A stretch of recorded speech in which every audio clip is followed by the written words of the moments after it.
Welcome, sleep audience, to my video number 8.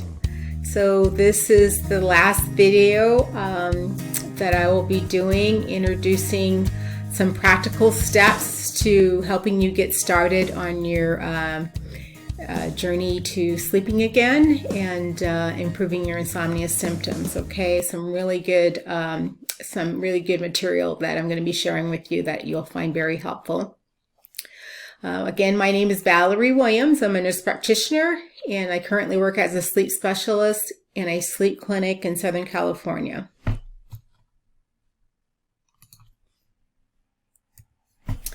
So, blue blocker glasses. So if you've been watching my videos, you've often maybe have thought to yourself, well, how am I going to be able to not have blue light exposure to my brain when I'm in my home at night using my electronics an hour prior to bedtime, which is perfectly fine if we can protect your eyes and circadian rhythm center from the blue light. It's even better. So what we have found in our clinic is having our patients wear blue blocker glasses, and they actually do exist. They're on Amazon.com, and this information that you'll see on the slide will tell you what type of glasses you need to wear. If you do not wear prescriptions, then you're going to use the Pyromex glasses. And if you do wear prescription glasses, then you need the fit over glasses, and they're called the SS polycarbonate amber sunglasses. And usually a size large will fit over most prescription frames. And if you wear these 4 hours before your bedtime, then it gives your brain the darkness, a dark environment. It needs to increase melatonin production. And I always encourage my patients to at least wear them for 3 weeks and see if you haven't found that you're sleeping better. And I would say a high number of them will say they're making a difference in my ability to sleep and stay asleep. You don't have to wear them forever. I always say wear them for 3 weeks, improve your sleep. And if you start kind of going back to your old habits of not getting sleepy quickly or waking up throughout the night, get those back on for 4 hours before your bedtime. They're really just a miracle worker. And they're in about $10. They're very inexpensive on Amazon. So many people ask the questions about use of melatonin. We do encourage the use of a small amount of melatonin. As you can see, 0.5 to 5 milligrams is the dose that we recommend. That's usually the adult dose would be 5 milligram. We have different, it comes in different types. It comes in a sublingual PO pill, and sometimes there are gummy bears that people can chew that help them.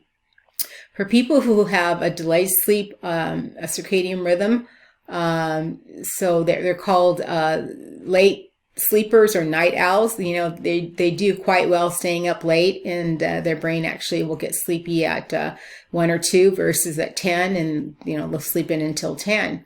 And there's about 13% of the population are night owls. Okay, so for that population of people, the melatonin is very helpful for pushing your brain into sleep faster or sooner than waiting till 1 or 2 in the morning to go to bed. So we definitely want them to be taking a small amount of melatonin. Just remind you that a small amount only is what you need to take prior to your bedtime. Usually it's 45 minutes to, or actually 30, it says here, to 60 minutes before your bedtime is when you should take it. But remember, the most or the highest amount of melatonin is going to be made in your brain by giving your brain that dark environment by wearing those blue blocker glasses. That the lenses themselves on those glasses will deflect blue light from entering your eyes and hitting your circadian rhythm. So your brain then thinks you're sitting in a dark room. So they're magical, really. They're just the hot tip. All right. So a lot of people, especially menopausal women, or maybe people who just sweat really easily, or have night sweats, when they get that extremely warm or hot, your brain will get stimulated. Remember, I told you in a few slides or a few videos prior that exercising is discouraged within 4 hours of your bedtime because your body and your brain get too hot, and heat excites your brain, it stimulates your brain. So some people have found it helpful to get either a cooling mattress pad that they'll put underneath their actual sheets on top of their mattress, or just a cooling pad that they actually can put inside their pillowcase, so that their brain and their head can rest on something cool to keep their body temperature and their brain temperature down. Ideally, temperature of around 68, or the lower the better, actually will help keep your brain into sleep, because your brain waves will slow down in a cool temperature and not be active. Fans mentioned here are also helpful, especially if it's a cooling fan, to use by your bedside to keep you cool at night. It's a lot cheaper sometimes, I think, than running your AC all night. And also it can distract from environmental sounds. If a person's a light sleeper and anything they hear will wake them up, a fan is a good noise distraction. So relaxation, it's always important to take the time to relax before you go to bed. I've already talked about that. You got to find what works for you, but I say, get some skin in the game and do your due diligence and find what's out there online, whatever app is out there, or YouTube video that will give you a technique that will work for you, and start using it consistently so that your brain will be better prepared for sleep.